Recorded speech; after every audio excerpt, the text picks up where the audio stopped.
So speaking of the travel things, I know it doesn't seem like this success story in Nigeria has gotten a lot of media attention internationally. I still watch international media, and when they flash countries with Ebola scares, Nigeria is also still very prominent there, even with all of this, we knowing that there's no case here left. What should we be doing differently? Because, I mean, economically, we've heard about a lot of hotels, for example, in Lagos being affected financially because people are not coming in anymore to stay in those hotels. So it looks like we need to tell this. I don't know how we need to do this, but the stories are not going out there. I don't know. I think majority of the stakeholders are not saying it the way others are saying it.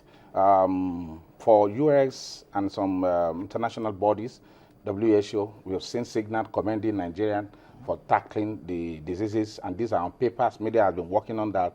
But we have some group of individuals and professionals also that felt that we can do more than what we are doing, and as such, they are sending wrong signal to the society and to the outworld there. But to a layman on the street, and to those of us that feel concerned because we are stakeholders, we know that Nigeria, in this case, has done beautifully well. And we have no doubt in the capacity they've put in place, in the result they have achieved. And the media also have not done badly either, because we can read it here and there. As at this Nigerian morning, media they've done very well. Very well. Yes. As at this morning, as at yesterday, US was still congratulating Nigeria. AU, concerning the ban on countries, passengers from countries that are affected with this virus, AU just warned Africans not to desist from such acts, because, like he has rightly said, it's actually counterproductive. Yeah. Before we go on to the schools now, I want to ask you something that I know has bothered a lot of people is like the false sort of advertisements of people of how you can heal these things. I mean, we've had the interesting salt and water stories and bitter cola and all of that. And I think a friend of mine put up a picture recently on social media where she went to a proper office, like a real organization, and they put on the wall, the cure to Ebola is Psalm 91. Just do this and see the results. I mean, nobody's saying you shouldn't pray, but you know, you still see things like this happening. So it looks like this should be an ongoing sort of education for people. That's why, actually, from the beginning, one of the strongest thing the emergency response has been doing, that's the Ebola Emergency Operations Center, is to have a social mobilization and communications team who have actually been working on managing the information out there. But really, what you cannot stop is the fact that some individuals could actually decide to toe certain lines that are anti-public. But of course, we keep informing people that the only body that you should listen to when it comes to the authenticity of information concerning Ebola prevention and control should be the government source, which is, and the government have instituted an emergency operations center that work night and day, and I think I'm privy to that because I've been on that team practically 24 hours round the clock to ensure that this disease is controlled. And to date, there is no known cure, definite cure for the disease. There is no vaccine for the disease. The international, the WHO and all other international partners have re-emphasized that fact, and that as it now is prevention and control of the disease that we can do, which is in terms of ensuring that the persons do not practice the basic hygiene. Sure, the people who have symptoms that may look like Ebola should alert the Ebola helpline and alert the emergency response team. We also ensure that if persons have persons that are dead or for known causes, you do not touch. And then you of course, you do not touch sick people indiscriminately. And the health system there's been a dialogue and interaction with the health system to ensure that these things are picked quite early. And then, of course, self-reporting. And then, of course, this is one of the reasons why people should also put their neighbor's keeper. You find a person who has symptoms that are similar, you should alert the system and watch. So all that, if all that is done, then there will be no reason why there will be panic out there. But the authenticity of those other information of cure and all that, I think is left for individuals not to trust those sources. But you cannot really detect what a pastor will say on the pulpit or an imam will say. Or I've even had a beautiful situation of of a person walking into the Ebola Emergency Response Center with some herbal medications, which he says will cure Ebola. He was confident enough to come far away, about 4 states away from here, to say that he has a cure. And he brought those jars of some funny concussions, who he believes that his grandfather had treated similar scenario before. And the first question I asked him, have you ever seen an Ebola patient before? He said no. Have you ever seen a person who has been in touch with Ebola case before? He said no. So how do you now know that this your concussion can cure Ebola? He said he feels that it has cured some of the disease before it cannot cure Ebola. You can see but unfortunately some persons out there choose to believe him, then really you have to blame those people. So that's why we have to keep informing, and the media has done practically very well to inform people that, look, these are the facts concerning Ebola. If you practice them, just don't go along with those other persons who want to make money or try to deceive people out of this predicament, which everyone shouldn't. The most important thing there, I think, and which a lot of Nigerians thankfully have taken up is, sanitizing and protecting yourself, basically. Yeah, sure, basically. Which then takes me into the school controversy now. Take us through what's been happening. You are a proprietor here in Lagos State, and it looks like we hear two dates. The federal government seems to have one position. It looks like the House of Representatives want something else. And we also hear the Lagos State government is also thinking about along different lines. Can you give us a clear scenario of what's happening with the resumption of schools? Immediately, we recorded the first case of Ebola in Nigeria, and then it was almost to the end of the school program. We were about going to a vacation, and nobody has ever thought of what could happen to the school system then. Yes. So at the stage when it was almost done on us that school is going to resume by 15th of September, as it was initially planned.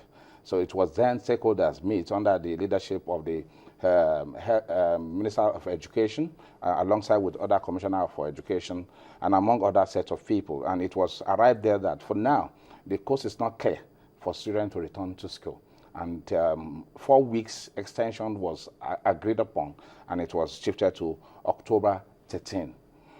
And as development continues on issue of the containing of the spread of Ebola, we found out that majority of those who are on surveillance are being tested negative. They are not showing the symptoms. And the few that were affected, that were victims, about 8 of them were successfully treated and discharged free of Ebola.